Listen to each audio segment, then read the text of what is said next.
जी हाँ छात्रों, तो फाइनली कक्षा 10वीं विषय सामाजिक विज्ञान सोशल साइंस सेकंड बोर्ड परीक्षा 2025 26 जून का असली क्वेश्चन पेपर लेकर आ चुके हैं। तो बच्चों को बिल्कुल भी टेंशन नहीं लेना है। यदि आपने इस क्वेश्चन पेपर को शुरू से लेकर लास्ट तक वॉच कर लिया तो 100% गारंटी है कि आपके 75 में 75 नंबर बच्चों आने वाले, आपका एक भी नंबर कहीं पास कटने वाला नहीं है।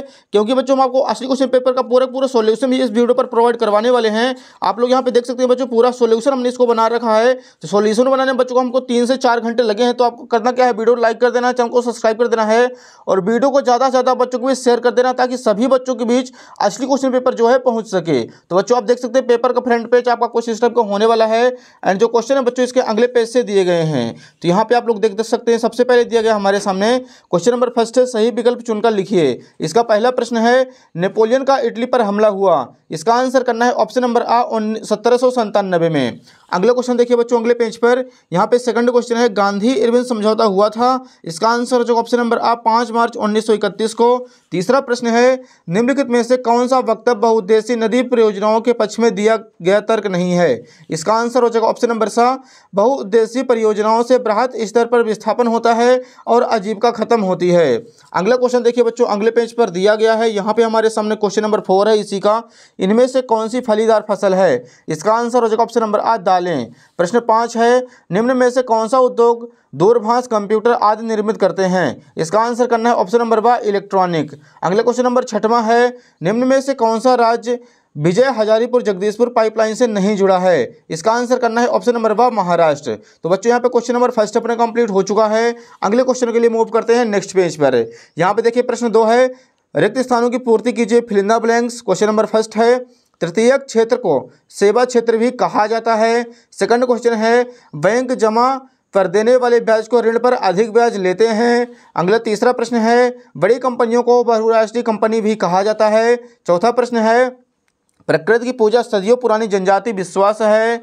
अगला प्रश्न 5वां है, अफ्रीका में 1890 के दशक में रिंडपेस्ट नामक बीमारी बहुत तेज से फैल गई थी। 6वां क्वेश्चन है, औसत आय को प्रति व्यक्ति आय भी कहा जाता है।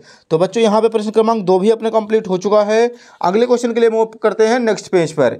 यहाँ पे देखिए बच्चों यहाँ पे प्रश्न क्रमांक 3 है, सही जोड़ी मिलाइए। एक साइड है आ, दूसरे साइड है बा। इसका फर्स्ट क्वेश्चन है, रॉलेट एक्ट। इसका आंसर करना है ऑप्शन नंबर 6 1919।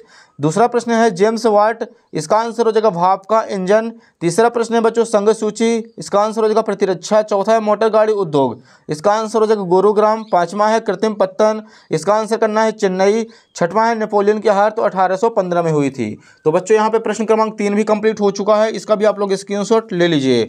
अगला प्रश्न देखिए यहाँ पे प्रश्न 4 है, सत्य असत्य लिखिए। पहला है, कोलकाता एक समुद्री पत्तन है, ये हो जाएगा सत्य। अगला क्वेश्चन नंबर 2 है, जनवरी 1923 में असहयोग और खिलाफत आंदोलन शुरू हुआ था, ये हो जाएगा बच्चों असत्य। तीसरा प्रश्न है, 18वीं सदी तक महीन कपड़े के अंतर्राष्ट्रीय बाजार पर भारत का दबदबा था, तो ये भी हो जाएगा बच्चों सत्य।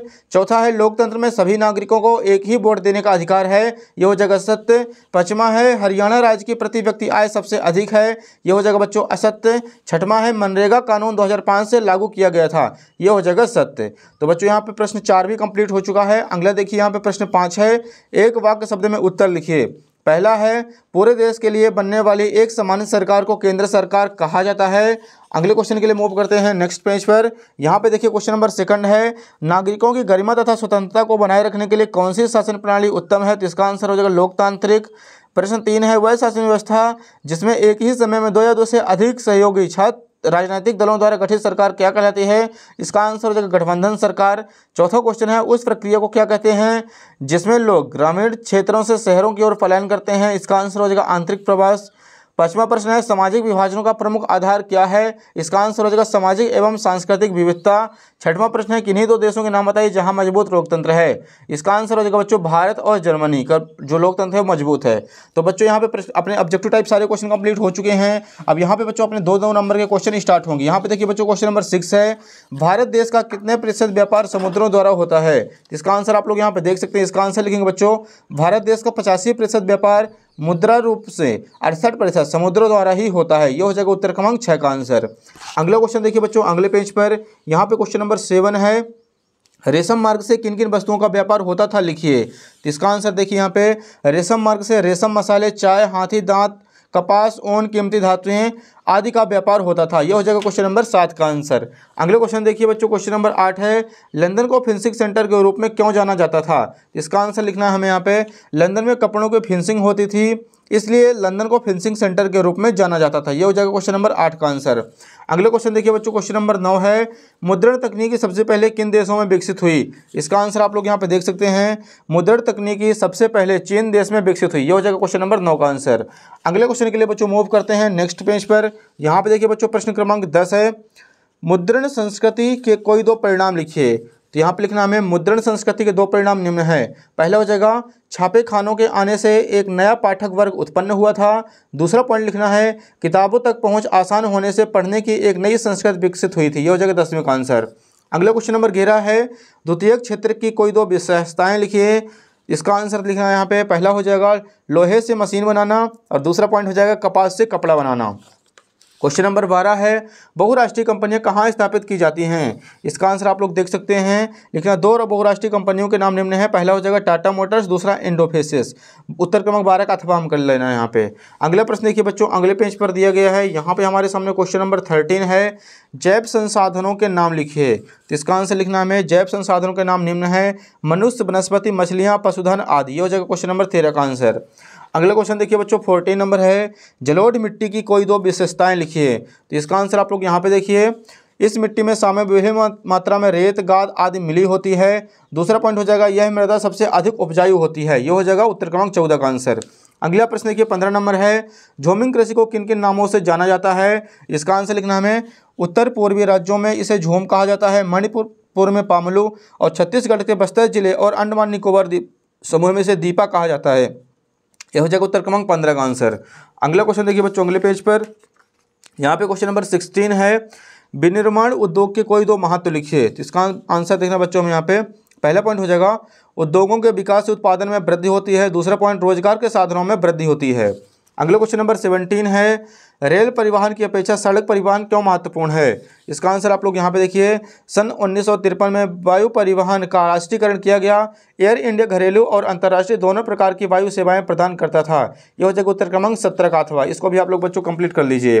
अगले क्वेश्चन देखिए डियर, क्वेश्चन नंबर 18 है, भारत में वैश्वीकरण का प्रभाव लिखिए। आप लोग इसका अथवा कर लीजिए, एकदम आसान है। भारतीय रिजर्व बैंक के कोई 3 कार्य लिखिए। तो यहाँ पे लिखना हमें, पहला कार्य हो जाएगा, यह देश की बैंकिंग प्रणाली को व्यवस्थित करता है। दूसरा पॉइंट करना है, इसका कार्य देश की साख एवं बैंकिंग प्रणाली पर नियंत्रण करना होता है।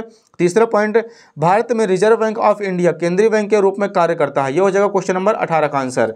अगले क्वेश्चन देखिए बच्चों, 19 नंबर है, आरक्षित वन और रक्षित वनों में अंतर लिखिए। तो यहाँ पे हमें हेडिंग डालना है, एक साइड आरक्षित वन, दूसरे साइड रक्षित वन। पहला पॉइंट हो जाएगा, आरक्षित वन अधिक मूल्यवान होते हैं, रक्षित वन कम मूल्यवान होते हैं। दूसरा पॉइंट, आरक्षित क्षेत्र, कुल वन क्षेत्र का आधा भाग आरक्षित वनों के लिए निर्धारित किया गया है। दूसरा हो जाएगा, कुल वन क्षेत्र का 1/3 भाग रक्षित वन घोषित किया गया है। तीसरा पॉइंट, ये वन जम्मू कश्मीर के केरल, महाराष्ट्र आदि राज्यों में पाए जाते हैं। ये वन अधिकतर बिहार, पंजाब, हरियाणा, हिमाचल प्रदेश आदि राज्यों में पाए जाते हैं। तो हो जाएगा बच्चों क्वेश्चन नंबर 19 का आंसर। इसका भी फटाफट आप लोग स्क्रीनशॉट ले लीजिए। अगले क्वेश्चन के लिए मूव करते हैं नेक्स्ट पेज पर। यहाँ पे देखिए बच्चों, क्वेश्चन नंबर 20 है, संघीय व्यवस्था की कोई 3 विशेषताएं लिखिए। तो यहाँ पे लिखना है इसका आंसर, पहला हो जाएगा, संघीय शासन व्यवस्था में 2 स्तरों पर केंद्र सरकार का गठन होता है। पहला हो जाएगा केंद्र सरकार, दूसरा हो जाएगा राज्य सरकार। पहला फर्स्ट पॉइंट लिखना में, संघीय शासन व्यवस्था में संविधान को सर्वोच्च अधिकार माना गया है। दूसरा पॉइंट हो जाएगा, संविधान के अनुसार केंद्र सरकार और राज्य सरकार के कार्यों में बांटा जाता है। यह हो जाएगा क्वेश्चन नंबर 20 का आंसर। अगले क्वेश्चन देखिए 21 नंबर है, खनिज किस प्रकार के शैलों में पाए जाते हैं? आपको इसका अथवा कर लेना है। भारत में पाई जाने वाली लौह अयस्क की 4 पेटियों के नाम लिखिए। तो यहाँ पर लिखना बच्चों, पहला हो जाएगा उड़ीसा झारखंड पेटी। उड़ीसा में उच्च कोटि का हेमेटाइट किस्म का लौह अयस्क मयूरगंज व केंदुझर जिलों में बादाम पहाड़ी खादानों से निकाला जाता है। दूसरा पॉइंट हो जाएगा बच्चों, दुर्ग बस्तर चंद्रपुर पेटी। यह पेटी महाराष्ट्र और छत्तीसगढ़ राज्यों में पाई जाती है। तीसरा पॉइंट हो जाएगा महाराष्ट्र गोवा पेटी। यह पेटी गोवा तथा महाराष्ट्र राज्य के रत्नागिरी जिले में स्थित है। मरमराव पत्तन से इसका निर्यात किया जाता है। यह हो जाएगा डियर क्वेश्चन नंबर 21 का अथवा। अगला क्वेश्चन देखिए बच्चों 22 नंबर है, भारत में आधुनिक राष्ट्रवाद के उदय के 4 कारण लिखिए। इसका आंसर आप लोग यहाँ पे देख सकते हैं। पहला पॉइंट लिखेंगे, राष्ट्र की पहचान सबसे ज़्यादा किसी तस्वीर में अंकित की जाती है। इससे लोगों को एक ऐसी छवि गढ़ने में मदद मिलती है जिसके द्वारा राष्ट्र को पहचान दे सकते हैं। दूसरा पॉइंट, सामाजिक धार्मिक सुधार आंदोलन ने भी राष्ट्रवाद के विकास में योगदान दिया है। तीसरा पॉइंट, भारतीय साहित्यकारों ने भी अपनी रचनाओं के माध्यम से राष्ट्रवाद को बढ़ाने में योगदान दिया है, जैसे भारतेंदु हरिश्चंद्र, बंकिम चंद्र चटर्जी आदि। चौथा पॉइंट हो जाएगा, यातायात एवं संचार साधनों के विकास के कारण में मेलजोल एवं एकता में बढ़ी है, इससे राष्ट्रवाद के विकास को बल मिला है। यह हो जाएगा डियर क्वेश्चन नंबर 22 का आंसर। इसका भी आप लोग स्क्रीनशॉट ले लीजिए। अगला क्वेश्चन देखिए बच्चों, लास्ट क्वेश्चन हमारे सामने क्वेश्चन नंबर 23 है। यहाँ पे आप लोग देख सकते हैं, भारत के मानचित्र में निम्नलिखित को दर्शाइए। पहला दिया गया नर्मदा नदी, दूसरा है शिलोंग, तीसरा है बैलाडीला, चौथा हो जाएगा हजारी विजयपुर जगदीशपुर गैस पाइपलाइन। अथवा आप लोग इसका देख सकते हैं, पहला लिखना है ताप्ती नदी, दूसरा हो जाएगा सिक्किम, तीसरा बच्चों करना हमें चित्रदुर्ग, चौथा हो जाएगा काकापारा। तो बच्चों यहाँ पे प्रश्न क्रमांक 23 भी अपना कंप्लीट हो चुका है। तो बच्चों उम्मीद है कि आपको वीडियो पसंद आई। वीडियो को लाइक कीजिए, चैनल को सब्सक्राइब कर लीजिए, क्योंकि आपके बाकी सारे विषय के असली क्वेश्चन पेपर इसी यूट्यूब चैनल पर मिलने वाले हैं।